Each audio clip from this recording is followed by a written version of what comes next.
Le dynamisme se poursuit et s'amplifie, comme en témoigne le nombre croissant d'acteurs de la transition énergétique dont vous faites peut-être partie. Aujourd'hui, plus de 700 signataires sont ainsi liés au fameux pacte.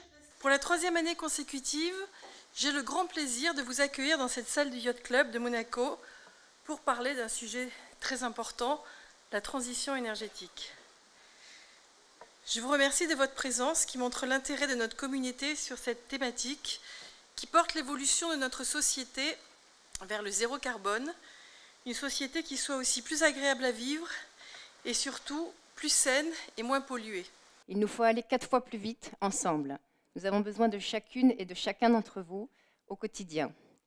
Alors il y a un jeune homme que je voulais vous présenter qui a fait de cette raison d'agir au quotidien un défi personnel qu'il a relevé. Relevé avec succès, il s'agit de Julien Vidal, dont le témoignage constitue une belle source d'optimisme. Vous l'entendrez mercredi 3 avril, il sera notre invité de la semaine. Mobilité, gestion des déchets, bâtiments, la transition énergétique est réalisable dans différents domaines qui partagent un point commun. Tous sont présents dans notre quotidien.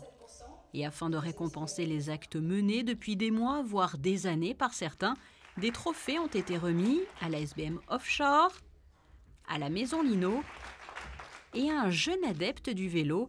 Il vient chaque jour depuis Roquebrune. Je ne m'attendais pas du tout à ça, tout simplement parce que je n'avais pas l'impression que c'était un acte si incroyable que ça.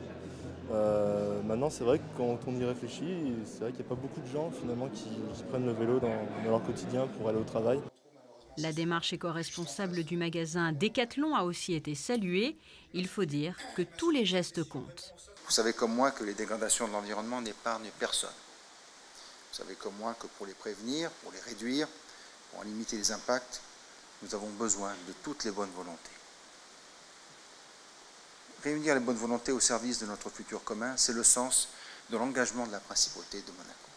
L'importance des actes au quotidien a aussi été rappelée quelques heures plus tôt au cours de cet atelier consacré au télétravail qui avait pour objectif de convaincre les entreprises n'ayant pas encore décidé d'instaurer ce procédé à relever ce défi. Atelier auquel participait Didier Gammerdinger. Les rendez-vous de la mission pour la transition énergétique sont nombreux. La preuve, la veille, au musée océanographique, cette fois, une 50aine de participants ont pu en savoir plus sur le plastique et les moyens, surtout, d'en consommer moins.